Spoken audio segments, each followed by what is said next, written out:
noticias de Rugby.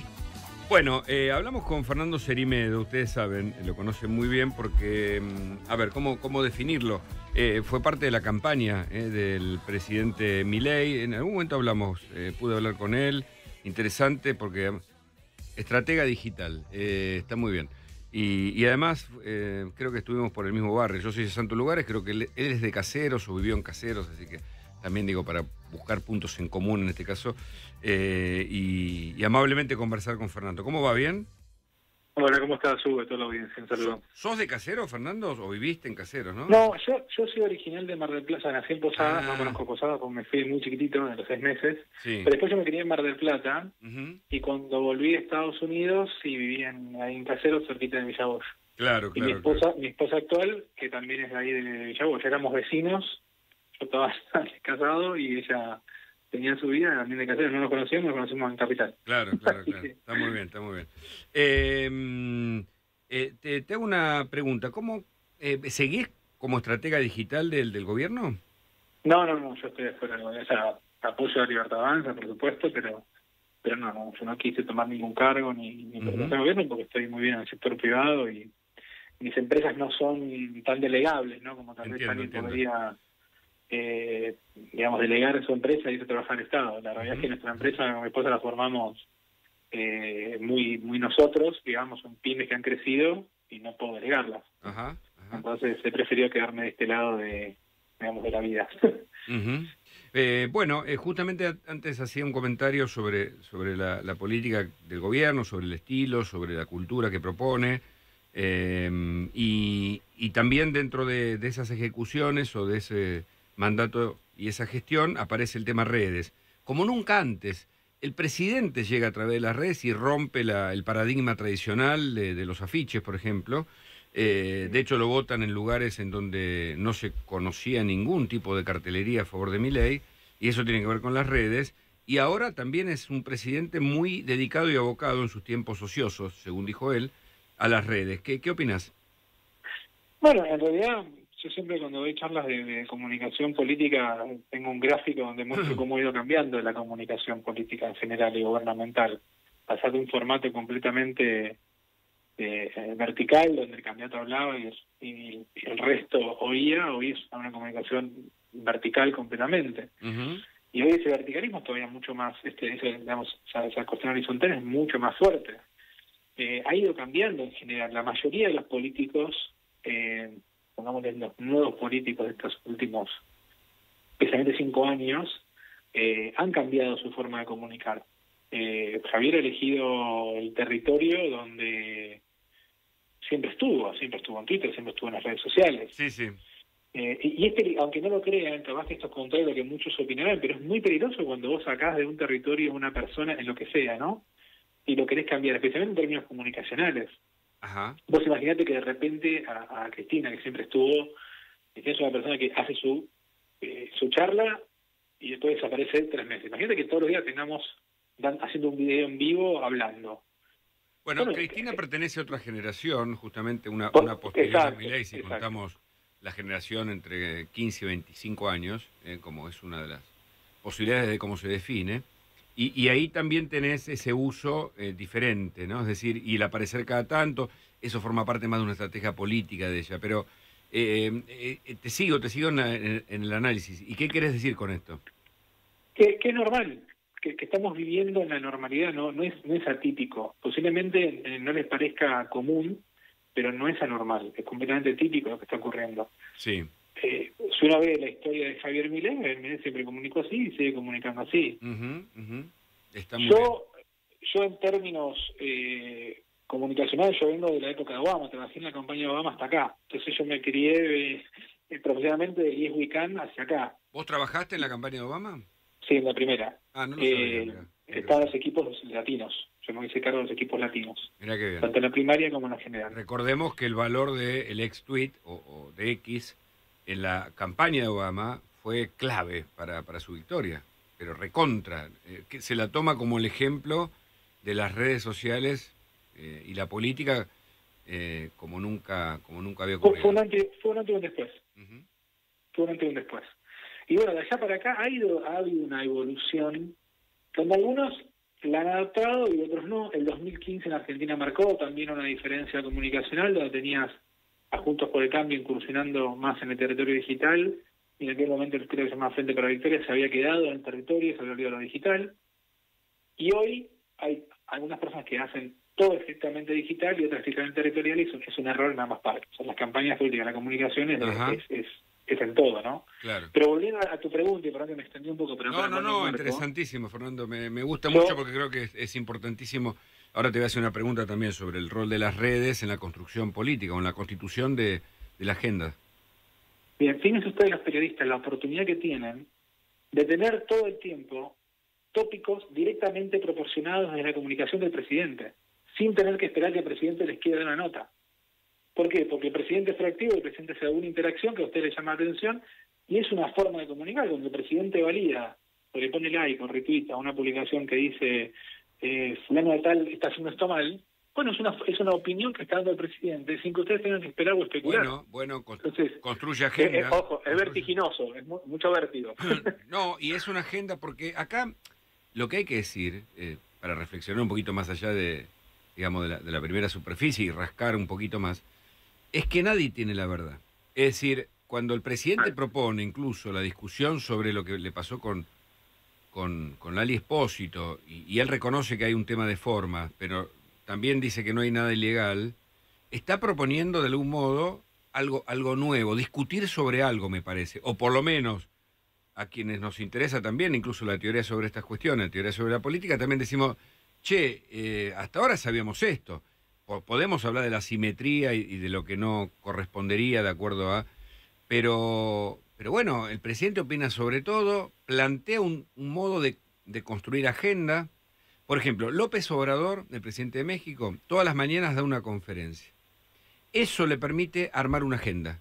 Y a partir de ahí dicen los que lo analizan que a la oposición le cuesta mucho seguirlo porque como el tipo pone la agenda, impone los temas sobre los que la gente piensa e incluso después se debate sobre cómo se piensa sobre esos temas. Pero acá lo que vos decís es que Milei, de manera un poco más anárquica o arbitraria o desordenada, también propone este contenido.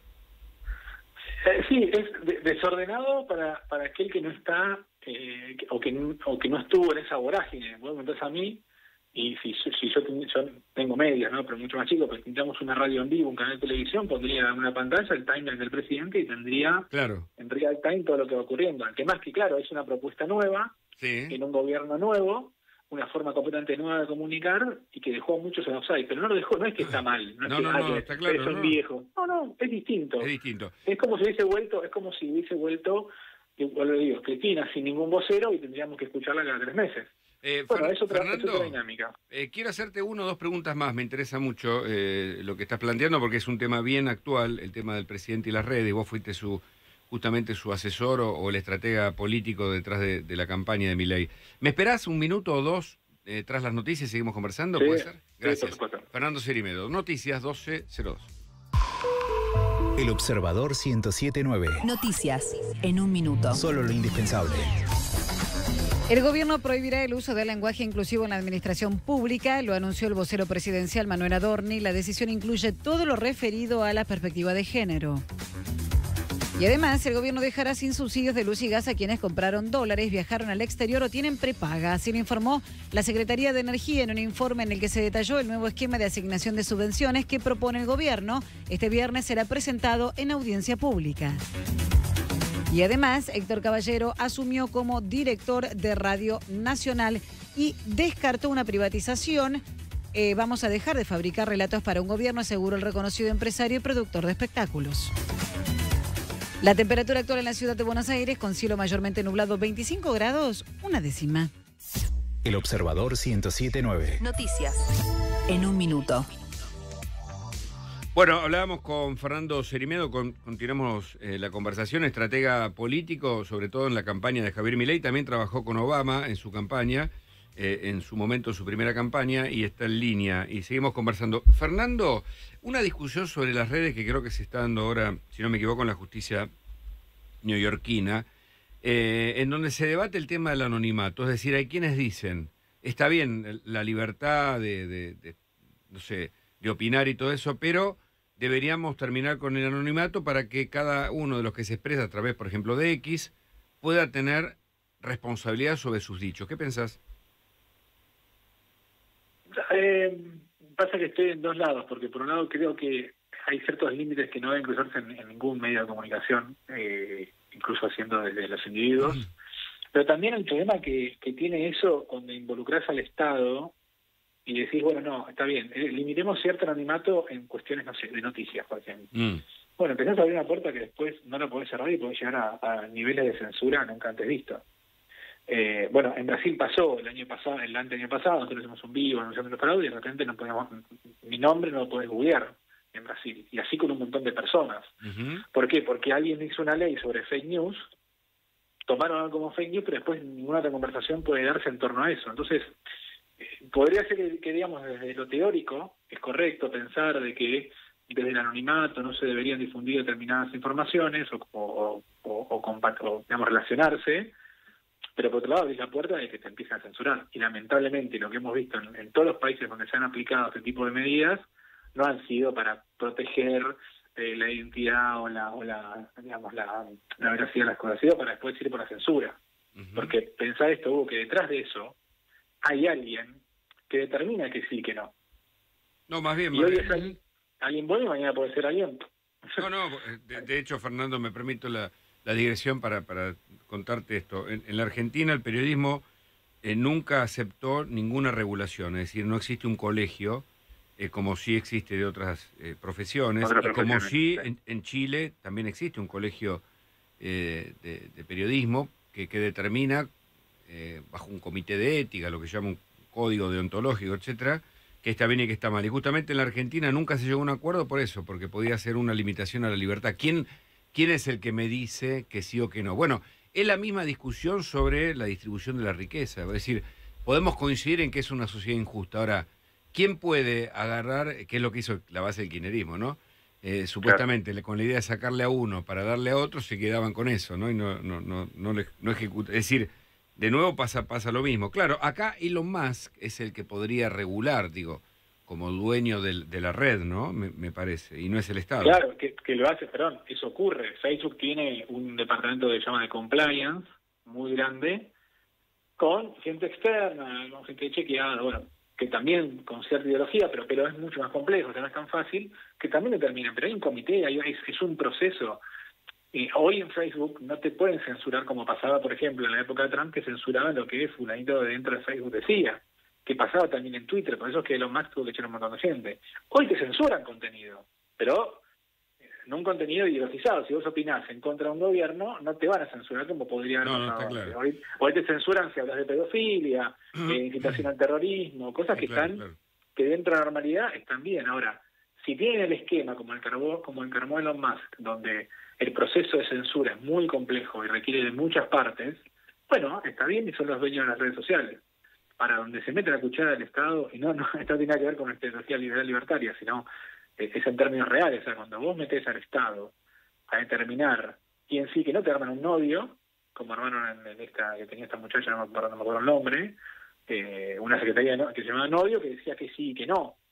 Y ustedes, periodistas, podrían hoy opinar sobre un dato económico, pero llegó que posiblemente no sea el fáctico y te censuran. Claro. Y entonces pero la idea de que del anonimato, sino dentro de la propia red X, por ejemplo, puntualmente, ¿no? Donde hay tanto trolls y todo eso, ¿te parecería una idea pensable, por lo menos? No, porque en realidad el concepto de troll va a estar. Yo me puedo crear una red que se llame Juan Hernández, me pongo una foto por allá y rompí el anonimato, un supuesto anonimato. Eso no soluciona el problema. Lo que pasa es que siguen confundiendo lo que son los trolls con los bots y con todas las ecuaciones de sistemas que ya no se pueden utilizar. Yo lo expliqué en varias notas. Ya no se puede utilizar como antes. No es como antes que vos tenías 30.000 cuentas, apretabas un botón y de repente cambiabas toda la conversación. Hoy es muy difícil. Intenta tu teléfono tener 4 o 5 cuentas distintas de Twitter o en un dispositivo. Te las bloquean automáticamente. O sea, no funciona así. El anonimato es muy fácil de saltear. De hecho, estamos viendo modelos que están monetizando cientos de miles de dólares en las redes sociales y no existen. Son modelos creados por inteligencia artificial, con nombre, apellido, con movimiento. Ese es el gran desafío, entonces, ¿no? Claro. No sería una solución. Claro. Está muy bien, la inteligencia artificial es otro capítulo. Pero... Claro, o sea, tenemos que decir, no, entonces que sea con verificación de identidad. Como por ejemplo, en Facebook, si vos querés hacer publicidad de anuncios políticos, tenés que validar tu identidad. Ajá. Esa es otra cosa. Ahora, para yo interactuar, pero es muy fácil hacer. Agarrás una foto creada por IA, hay una página que quieren probar que se llama thispersondoesn'texist.com en inglés. Claro. This person doesn't exist. Y vas dándole refresh y te aparece una cara nueva creada que no existe, creada por un montón de imágenes. Le pones Juan Fernández y ya te saliste el anonimato. Claro. Entonces, no es la solución. Lo que se claro. quiere hacer, especialmente en Nueva York, es otra cosa que no valido, que se meta el Estado a decir que sí y que no. Fernando Cerimedo, muchas gracias por este contacto, interesantísimo. Te mando un abrazo. Dale, Hasta luego. buenísimo. Pasaron 10 minutos del mediodía.